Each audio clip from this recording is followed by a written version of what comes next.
Cześć, witajcie na naszym nowym kanale Cmentarze Świata, na którym będziemy poruszać wiele fascynujących tematów związanych z wirtualną pamięcią, miłością, bólem, architekturą cmentarną. Wszystko to przed nami i będziemy gościć na naszym kanale wspaniałe osoby, które nam te tematy przybliżą, więc mam nadzieję, że będziecie oglądać nasz kanał. A dzisiaj mamy okazję gościć Darka, który jest pomysłodawcą i właścicielem wirtualnego cmentarza. Cześć Darku. Witam, dzień dobry. Gdybyś mógł na początek wyjaśnić, bo pewnie nie wszyscy wiedzą, czym tak naprawdę jest wirtualny cmentarz. Cmentarz wirtualny jest miejscem do upamiętnienia naszych ukochanych ludzi i ukochanych zwierząt. Cmentarz ma dwie bazy, jedna to jest ludzka, druga jest zwierzęca. Osoby, które odchodzą, są pochowane zazwyczaj w tradycyjny sposób. Zwierzęta, i tu jest już problem. Co zrobić z ukochanym zwierzakiem? Często się je kremuje, a prochy gdzieś rozsypuje. Są oczywiście już cmentarze dla zwierząt, ale ktoś, kto był na takim cmentarzu, wie, jak smutny to jest widok, gdyż ludzie szybciej zapominają o odchodzących zwierzętach niż o odchodzących osobach. I wirtualny cmentarz pozwala w dobrej kondycji przechować pamięć o odchodzącym pupilu. Czy dzisiaj częściej ktoś próbuje zachować tą pamięć, jeśli chodzi o osoby, czy o zwierzęta w naszym portalu? Muszę przyznać, że oglądając wpisy i starania osób, właścicieli tych wpisów, mogę powiedzieć, że głębszym uczuciem ludzie darzą odchodzące zwierzęta niż odchodzących ludzi. Osoby, które pochowały swojego psa czy kota, regularnie je odwiedzają. Cmentarz pozwala postawić pamiątkę z odwiedzin gratis na jeden dzień. Ja widzę to, bo system mi generuje informacje, że tu było postawione, tu ktoś kogoś odwiedził. I ból po stracie pupila jest chyba u wielu osób większy niż ból po stracie człowieka. Gdybyś miał porównać ten czas upamiętnienia ludzi, a zwierząt na wirtualnym cmentarzu, to dłużej się pamięta o ludziach czy o zwierzętach? To jest bardzo ciekawe, bo to też pokazuje takie badanie Polaków. Jest tak się mówi, że zwierzęta kochają ludzi bezwarunkowo, a człowieka kocha pod jakimś tam warunkiem, czy jakieś ma preferencje. I chyba ta miłość bezwarunkowa zwierzaka do człowieka zostaje nagrodzona po śmierci i jej bardzo ludziom brakuje. Wirtualny cmentarz jest miejscem, do którego można zwrócić się i przywołać pamięć. Pomysł powstał kilka lat temu, kiedy moja przyjaciółka Szkotka opowiedziała mi o ojcu, który zmarł. Jego prochy zostały wrzucone do rzeki, gdzie łapał ryby. Nie miała miejsca, do którego mogłaby się zwrócić i przypomnieć sobie o ojcu. I zastanowiłem się, a internet? Przecież to jest miejsce, do którego można się zwrócić zawsze, w każdej chwili. I przywołać tą pamięć. Nasza pamięć ulatuje. Ulatują nam obrazy, ulatują nam fakty. A tam można sobie zachować tą pamięć i odświeżyć ją wtedy, kiedy chcemy. Jak wspominam, jak w mojej rodzinie była kultywowana pamięć, to przeglądało się albumy. Czym różni się taka strona od takiego albumu rodzinnego? Pierwszy pomysł wirtualnego cmentarza to było przełożenie rzeczywistości. Tak jak na początku XXI wieku wszystko przekładano właściwie w stosunku 1:1. I ja przełożyłem też w swoim wyobrażeniu cmentarz realny na cmentarz wirtualny. Dopiero później życie zweryfikowało, że wiele funkcji, które zaplanowałem w starym cmentarzu, wiele zachowań nie pasuje do cmentarza wirtualnego, do cmentarza w internecie. On spełnia trochę inną rolę. On inaczej gra z człowiekiem. Czy chodziłeś po cmentarzach, zastanawiałeś się, jak go stworzyć? Jak wyglądał ten proces kreacji? Z cmentarzem zaprzyjaźniłem się jeszcze na studiach. Mieszkałem przy Powązkach i W maju, kiedy była letnia sesja, brałem książki i szedłem na Powązki, bo tam było cicho, spokój, można było się pouczyć. Środowisko tego cmentarza wydawało mi się przyjazne. No to w horrorach zrobiło się z cmentarza miejsce straszne, natomiast cmentarz jest przyjazny. Przypomina nam o kimś, przypomina nam o czymś i kreując wizerunek cmentarza w internecie, oczywiście odnosiłem się do tego, co znam, czyli do prawdziwych cmentarzy.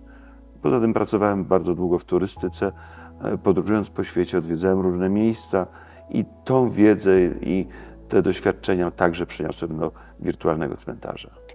Co Cię najbardziej fascynowało właśnie w tych takich prawdziwych cmentarzach, co przeniosłeś do tej strony? Że chyba sposób upamiętniania ludzi. Kiedyś cmentarz, na którym chowano osoby, które odeszły, był pokryty pomnikami. Pomnik to była rzecz, która miała przekazać informację o osobie zmarłej. Dzisiaj nazywamy też miejsca pochówku pomnikami. Tylko pójdźcie, czy jak chodzisz na cmentarz, to wydaje mi się, że to już nie jest pomnik. To tak jakby ci wszyscy ludzie mieli nudne życie i nudne pomniki. I wszyscy taki sam. I wszyscy mają taki sam sztampowy, najlepiej z Chin za 4,5 tysiąca, przez maszynę obrobiony. Pójdźcie na Stare Powązki, na cmentarz Rakowicki, na cmentarz Łyczakowski. Pomnik mówi, figury mówią, symbolika tego pomnika. Dlatego kreując grafiki, gdzie pracowało 12 grafików przy wirtualnym cmentarzu, staraliśmy się oddać pewną symbolikę. To jest już do decyzji użytkownika, jaką symbolikę użyje. Tym bardziej, że musieliśmy połączyć w jednym cmentarzu wiele religii, wiele sposobów patrzenia na śmierć, wiele sposobów przechowywania wiedzy o tych, którzy odeszli. Wyobrażam sobie, że takie jedno miejsce dla wielu religii musi być czymś olbrzymim, ale gdybyś Ty mógł nam powiedzieć, patrząc na swoją stronę, to co tam widzisz i co może zobaczyć klient ewentualny? Widzę to, co chcę widzieć. Właśnie tym się różni cmentarz wirtualny od prawdziwego, że na cmentarzu widzę to, co widzę, natomiast cmentarz wirtualny kreuje. Począwszy od tego, że dokonuję wyboru zdjęć, dokonuję wyboru opisu, odwiedzam go wtedy, kiedy chcę i skąd chcę.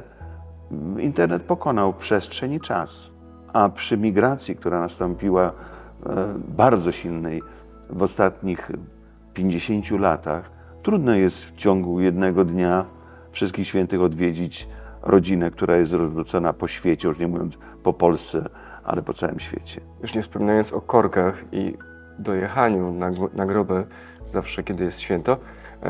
Słyszałem też historię, że niektórzy mają do przejechania 400 km. Był taki wywiad nawet w telewizji właśnie o Waszym projekcie. Jak często to się zdarza, że właśnie jakby tą główną potrzebą jest ta odległość? A może jakieś inne potrzeby? Dlaczego ktoś tworzy właśnie taki grup swoich bliskich? Jest to jedna z przyczyn, że ktoś się przeprowadził ze Szczecina do Rzeszowa albo z Olsztyna do Wrocławia i odwiedzenie miejsca pochówku jest rzeczywiście wyzwaniem. Natomiast internet pozwala zrobić to natychmiast. Popatrz, że człowiek odwiedzając miejsce pochówku chce sobie przypomnieć, bo cóż temu nieboszczykowi po tych odwiedzinach?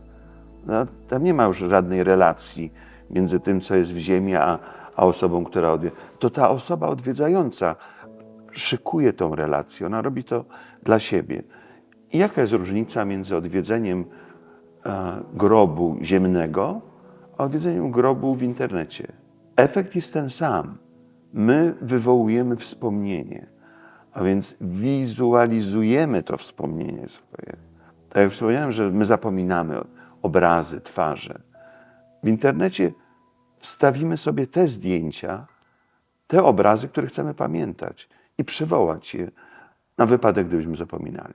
Wyobrażam sobie grób, jak dobrze wspominam, na którym jest przeważnie jedno zdjęcie. Rozumiem, że u Was można wstawić różne zdjęcia i tak naprawdę każdy, który czuje ten ból, może stworzyć grób tej samej osoby, taki, jaki obraz pamięta tej osoby, tak? Tak. Poza tym to jest wirtualny cmentarz, więc pewne reguły są inne. Pierwsze, że jedną osobę można pochować kilka razy. Nie dla wszystkich było jasne, że ktoś był osobą dobrą i opisze go w superlatywach, albo był złą i opisze go tylko w złych słowach. Ktoś, kto miał 3 żony i każda żona by chciała go pochować. Może to zrobić, nie ma żadnych barier. Poza tym technologia jak się zmieniała, 3 lata temu zaczęliśmy przepisywać cmentarz w nowych technologiach i informatycy pokazali mi, że z 5000 pochówków, które mieliśmy, właściwie 3000 nie było odwiedzanych. Zupełnie. Czyli były stworzone I zostawione. Zostawione. Czyli użyję słowa brzydkiego, odfajkowany został pogrzeb. Ale czy to nie było tak, że to był ten upust bólu, który zainicjował się na tej stronie, został, czyli ten ból został na tej stronie. Być może ktoś się oczyścił. Możliwe, że to tak było, a więc nie ma potrzeby tego bólu przywoływać i przechowywać. Może, tak jak wspominałeś, że ból ma termin ważności. Tak, może wystarczyła ta sama świadomość, że jest, że zawsze można do niego sięgnąć, a może nie trzeba. Tak, dlatego w nowym cmentarzu mamy opcję. Możemy oszacować, jak długo planujemy, czy jak długo spodziewamy się, że ból i tęsknota będzie nas ogarniała po osobie, która odeszła. Rok, 2, 3, czy na zawsze. I mamy taką opcję, że w wirtualnym cmentarzu możemy pochować kogoś na rok. Po roku tylko nam zasygnalizuje system, że cmentarz pozbywa się nagrobka. W religii katolickiej przyjęło się, że ta żałoba trwa rok. Wyobrażam sobie, że u Ciebie na stronie to, co wskazują klienci, to jest też pewien rodzaj badania, jak długo Polacy przeżywają ten ból i co z niego wychodzi. Najczęściej przeżywają ból 3 lata. Po 3 latach możemy powiedzieć, że ból się zasklepił. Oczywiście nie jest to reguła dotycząca wszystkich, ale po 3 latach odwiedziny stają się coraz rzadsze. Ludzie na okoliczność 1 listopada przychodzą, stawiają świeczkę. Jak ten proces wygląda? Rozumiem, że zakłada się nagrobek, później można go odwiedzać, można opisać, dać zdjęcie, jakieś wideo. Jakie tam elementy ktoś może umieścić, tak żebyśmy naszym widzom tutaj przedstawili to, co mogą zrobić, jak tą pamięć przechować, z jakimi elementami. Pracowałem w handlu elektronicznym i chciałem uprościć sam proces zakładania takiego miejsca pamięci. Chciałem sprowadzić to do 3 kroków, tak jak w tradycyjnym handlu się stara zrobić, sprzedając pralkę czy nasiona przez internet. Natomiast okazało się, że w przechowaniu pamięci nie da się tego zrobić i musi się to zrobić w krokach 7, aby wybrać wiarę, wybrać nagrobek, uzupełnić zdjęcia, uzupełnić opisy, czy wreszcie wstawić symbol pamięci, czy maskotkę dla dziecka, czy zabawkę dla psa, bo cmentarz jest oczywiście i ludzki, i zwierzęcy. I rozumiem, że można te wpisy, komentarze później jakby pokazywać innym, rodzinie, czy do tego jednego miejsca może cała rodzina wracać? Oczywiście, że tak. Jest to otwarty, nie jest zaheślony. Poza tym cmentarz wirtualny jako system jest połączony z YouTube'em i można wygenerować nekrolog. Gdybyś mógł nam jeszcze powiedzieć, z jakich elementów składa się ta strona, bo wiem, że można tam pochować nie tylko osoby bliskie, ale również swoich pupili. Tak, jest oddzielna baza cmentarz zwierząt. Życie sterowane przez religię wytworzyło symbole, które towarzyszą od narodzin do śmierci. I są symbole, które są związane z religią i ze śmiercią. Dlatego budując cmentarz trzeba było stworzyć bazy symboli religijnych. Także katolicy mają swoją bazę nagrobków, muzułmanie mają swoją, protestanci mają swoją, wyznawcy Pisma Świętego swoją. I każdy, kto się czuje związany z jakąś religią, może umiejscowić swoją pamięć w danym zbiorze, który jest dedykowany, do którego są dedykowane te symbole. A więc wybieramy najpierw rodzaj cmentarza. I zresztą później cmentarz pozwala uszeregować tak pochówki, że wszystkie na przykład prawosławne są w jednym miejscu. Wszystkie żydowskie są w jednym miejscu. Tak jak kiedyś odgradzano murem cmentarze, jeden od drugiego, jakby to komuś przeszkadzało, tak tu możemy sobie też odgrodzić różne wiary. Właściwie osobom, które zmarły, jest wszystko jedno, czy muzułmanin leży koło Żyda, czy katolika. Natomiast żyjącym ta sprawa nie jest oczywista i często wolą, żeby być pochowani wśród swoich. Tutaj mówimy o religii, ale też chowacie zwierzęta. Też chowamy zwierzęta i dlatego można zrobić taki sam podział cmentarza dla zwierząt, że cmentarz samych psów, albo cmentarz samych koni, cmentarz samych kotów. Ja dużym szacunkiem darzę wszystkich tych, którzy opiekują się zwierzętami na starość, pozwalają im godnie umrzeć. Dlatego na przykład hospicja dla koni nie płacą za chowanie swoich pupili, które odeszły. Wspaniałe, ale wróciłbym jeszcze do tych 7 etapów, o których mówiłeś. Co jest potrzebne, żeby dodać czy swojego zwierzaka, czy być może bliską osobę? Jak te 7 etapów wygląda? Żeby dodać osobę, czy dane tej osoby do wirtualnego cmentarza, należy najpierw wybrać rodzaj pochówku, rodzaj nagrobka, który będzie jednoznacznie określał religię, albo będzie areligijny, czyli będzie artystyczny nagrobek. Należy przygotować sobie bazę zdjęć, którą będziemy chcieli umieścić. Należy przygotować sobie wpis, który byśmy chcieli dodać do tego. Zaakceptować wszystkie role. Dla osób, które chowają tych, którzy odeszli niedawno, istnieje funkcja stworzenia nekrologu. Wirtualny cmentarz ma swój odpowiednik na Facebooku. Nekrolog przenosi się na Facebooka i później, korzystając już z funkcji Facebooka, możemy informacje o czyjejś śmierci w prosty sposób udostępnić wszystkim. Nie musimy wykonywać tego przykrego telefonu. Pamiętam, że nekrologii wieszało się na klatce schodowej, czy dawało się ogłoszenie. Tutaj rozumiem, że już można udostępniać również w social mediach, tak dzisiaj popularne. Dokładnie tak, ten nekrolog jest elektroniczny. Oczywiście można go wydrukować i powiesić sobie dalej na klatce schodowej. Natomiast my udostępniamy elektronicznie ten nekrolog. Zapewne nasi widzowie chcieliby również wiedzieć, kto tak naprawdę jest Twoim klientem. Czy jesteś w stanie powiedzieć, że to są jakieś określone grupy osób? Nie ma określonej grupy osób. Są dwie rzeczy w życiu, które są pewne i towarzyszą wszystkim. To jest narodzenie i śmierć. Pomiędzy narodzeniem a śmiercią różnie się życie toczy. A to, że śmierć wszystkich spotka bliżej czy dalej, to jest oczywiste. I wtedy, kiedy mamy do czynienia ze śmiercią i zastanawiamy się, co z tym zrobić, jak schować swój ból albo jak go pokazać. I tu przychodzi wirtualny cmentarz. Można ten swój ból w ciszy przed wszystkimi zamknąć w sposób elektroniczny na wirtualnym cmentarzu. Ważne tutaj, co powiedziałeś, że to dotknie każdego. Łączy mi się z tym, że bez względu na to, jakiej ktoś był wiary, czy był biedny, czy bogaty, piękny, czy brzydki, wszyscy z jednej strony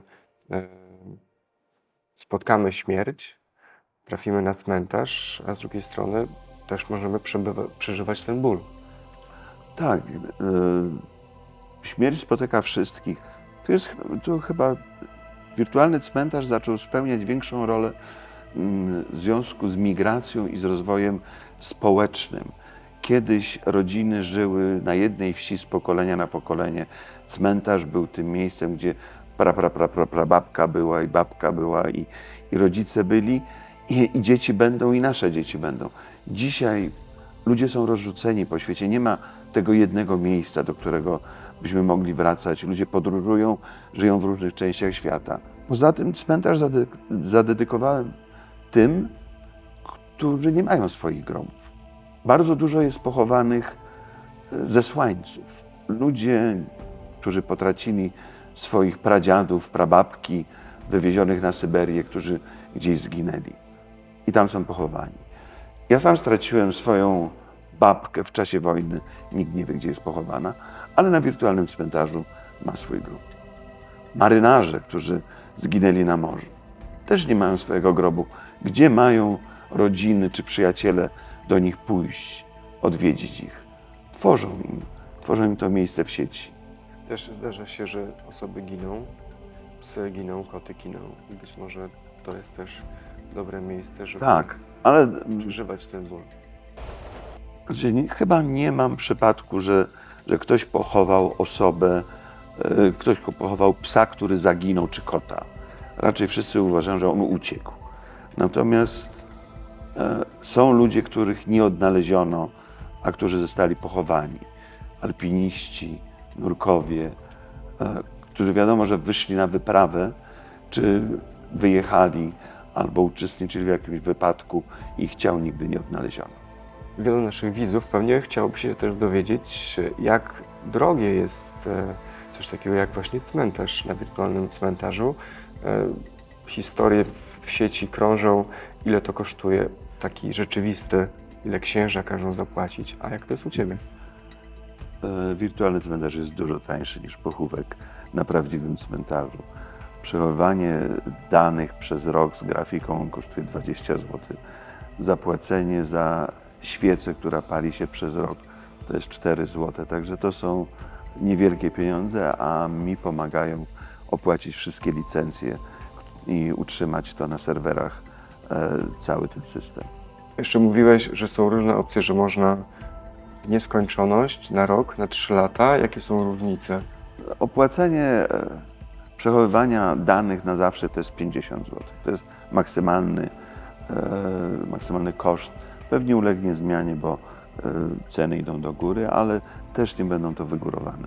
Dopóki pozwala to pokryć koszty utrzymania całego systemu, zatrudnienia informatyka, to nie będę windował tych cen. Chociaż cmentarze elektroniczne są bardzo drogie. W Ameryce taki pochówek to zaczyna się od $100 na wirtualnym cmentarzu. No i tutaj dochodzimy do konkurencji. Czy jest w Polsce jakaś inna firma, jakaś konkurencja dla Ciebie? Może nikt nie zainwestował takich pieniędzy w tak rozbudowany system. Pierwsze powstały księgi pamięci w internecie, które bardziej przypominało pamiętnik, zdjęcie, wpis i można było w ten sposób upamiętnić kogoś bez rozbudowanej funkcjonalności cmentarza. Chodzenia po cmentarzu, stworzenia aury tego cmentarza, muzyki. I takich memorial books z angielskiego, czy tych księg pamięci jest dosyć dużo. W Polsce pewnie rozbijają się chętni do stworzenia konkurencyjnego cmentarza ocennik, bo ten system to zaczynamy mówić o pieniądzach od 100 000 do góry. Jak sobie wyobrażasz rozwój swojego wirtualnego cmentarza? Cmentarz ma swoje lata, niedługo będzie miał prawie 20 lat. I przez ten czas zmieniło się życie. Życie się zmieniło bardzo. Wchodzi pokolenie Gen Z do świata decydentów. Zmieniły się technologie. My, a ja szczególnie, mam dużo doświadczeń i wiem, że rzeczy, które zaplanowałem kiedyś przy wirtualnym cmentarzu, tak jak na przykład funkcjonalność miała drzewa genealogicznego. Wyobrażałem sobie, że ludzie będą łączyć osoby zmarłe i w ten sposób powstanie drzewo genealogiczne. Ale ta funkcjonalność nie wypaliła nigdy. I zastanowiłem się, przecież daję to ludziom za darmo, za to nie było opłacane. Skąd to się bierze? Zacząłem się pytać i okazuje się, że większość ludzi nie zna dat urodzenia i śmierci swoich dziadków. Nie mówiąc już o pradziadkach. Więc budowanie drzewa genealogicznego, które będzie miało 3 gałęzie, Zlikwidowaliśmy tą funkcjonalność. Była seksualność. Stary cmentarz pozwolił określić typ preferencji seksualnych. I tego nie chcieli wypełniać użytkownicy. Wstydzili się? Chyba nie chodziło o wstyd. No jaki jest użytek seksualności u nieboszczyka? No żaden. No. To już właściwie nie ma znaczenia. My pamiętamy to, co było dobre i złe. Możemy pamiętać dobrą seksualność albo złą seksualność kogoś, ale jeśli chodzi o udokumentowanie tego publiczne, to chyba nie ma znaczenia. To właśnie może nie miało znaczenia i dlatego. I dlatego tej funkcjonalności nie ma już. Ale widać, że dla niektórych jest to bardzo ważne i w opisie mówią o seksualności swoich partnerek, partnerów. A co jeszcze przed tobą? Bo tutaj mówisz o funkcjonalnościach, które były, które usunęliście. A co planujecie? No to jest ciekawe pytanie, dlatego że cmentarz żyje około 200 lat. Tradycyjny. Po 200 latach nie ma już ludzi, którzy go zakładali, nie ma już pokoleń ludzi, którzy dbali o groby. Ten cmentarz po prostu popada w ruinę. Czasami on umiera po prostu ze starości, a czasami, tak jak warszawski cmentarz świętokrzyski, zostaje zlikwidowany. Rozciągał się między Placem Powstańców dzisiejszym, ulicą Koszykową, a ulicą Świętokrzyską. Stoi dworzec centralny, Pałac Kultury na tym. I nie ma tego cmentarza. Twoim cmentarzem, jak sobie wyobrażasz rozwój? Na ile lat szacujesz, że będzie on istniał? Znaczy, na tyle, ile pozwolą środki, żeby utrzymać ten cmentarz. Nawet zastanawiam się, żeby zrobić jakiś zapis testamentowy, że jak mnie braknie, żeby były środki, żeby jednak opłacić wszystkie licencje i przekazać komuś pałeczkę na opiekowanie. A jak będzie wyglądał w przyszłości, trudno powiedzieć. Chiny są takim państwem, które pokazuje, co się robi z cmentarzami. W wielkich miastach powstały zakazy chowania ludzi. W ogóle nie można nawet prochów pochować. I co z nimi zrobić? Jedyne pozwolenie to jest rozsypanie tych prochów do wody. A co z pamięcią? Czy razem z rozsypującymi się prochami mamy rozsypać pamięć? Nie, pamięć Co boli. robią Chińczycy? I właśnie trzeba będzie im sprzedać pomysł na wirtualnego cmentarza. Darku, bardzo Ci dziękuję za świetną rozmowę. Mam nadzieję, że jeszcze będziesz gościem na naszym kanale. A naszych widzów zapraszam do oglądania kolejnych odcinków, które już niedługo. I pamiętajcie, że zawsze możecie skomentować to, na ile Wam się podobał ten odcinek, jakie tematy chcielibyście poruszać w kolejnych. Dawajcie łapkę w górę i śledźcie nas w social mediach. Link do naszych stron znajdziecie w opisie.